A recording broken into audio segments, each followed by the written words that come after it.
Hi, my name is Jen, and today I'm going to show you how to give your pet SubQ fluids. The first thing you need to do is remove the fluids from the sanitary bag and remove the line out of its sanitary bag.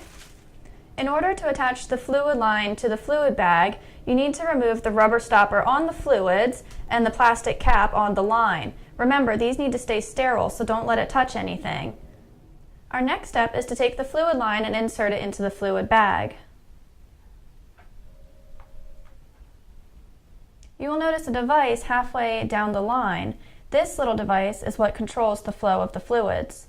Right now it is open, and that's the way it should be when you take it out of the bag. To stop the fluids, you're going to roll this end down. And to start the fluids again, you just roll it back to the other side. The next step is to put the needle onto the line. I always like to start with the flow being turned off, so I just roll this back down.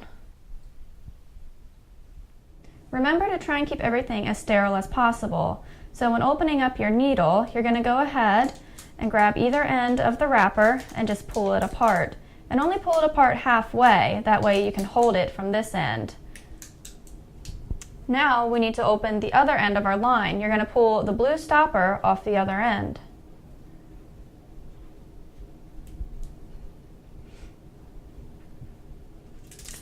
And now we're going to attach our needle. And this plastic piece just twists down onto it. And there you go.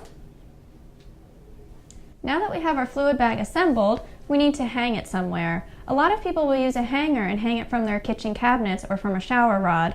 In this case, we're going to use a fluid pole.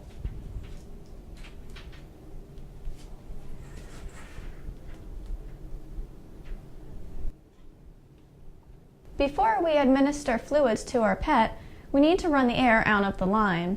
In order to do this, you're going to want to make sure that you have some fluid into this chamber. In order to put fluid into this chamber, just go ahead and squeeze this plastic piece. And you want to get the fluid as close as you can to that line.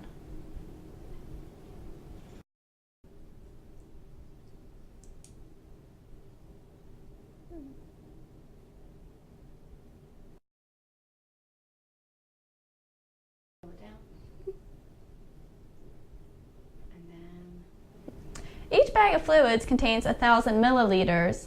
Each number that you see here represents 100 milliliters. So from 1 to 2 is 100, to 2 to 3 would be 100, and so on.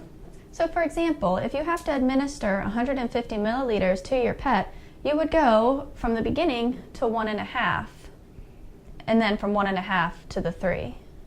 Now, let me show you how to do this on your pet. In this case, we're going to use a cat named Callie. Now that we have our pet, we're going to show you how to properly insert the needle. You're going to insert it behind the shoulder blades. You're going to pull up some skin to make like a little teepee, and you're going to insert the needle right here. So we need to remove the cap from the needle, make our teepee, and insert the needle. Once you have inserted the needle into your pet, you're going to want to begin the fluids. So remember, we're going to roll this back up to get the fluids to start, and the fluids will continue to drip until you've reached your dose that you want, and then go ahead and stop your fluids. After you have finished administering your fluids, you're going to hold at the area where you inserted your needle, remove it, and pinch a little bit at the skin to not let any of the fluid leak back out, only for a couple seconds. Once you have finished giving SubQ fluids to your pet, you need to go ahead and remove the needle from the line and replace it with a new one every time. To remove the needle from the line, you're going to unscrew the little plastic piece from the needle, hold both the needle and the line, and just twist the needle off. Replacing the needle is just like we showed you earlier. Peel back the wrapper, keeping everything sterile, and insert the new needle onto the end of the line and screw the plastic piece back down. Once you have finished giving your pet SubQ fluids, the fluids do need to be stored in the refrigerator. But before you give it again, make sure you leave them out on the counter for a couple hours and bring it to room temperature. And remember, if you have any questions or concerns, don't hesitate to contact your veterinarian. And thank you so much for watching.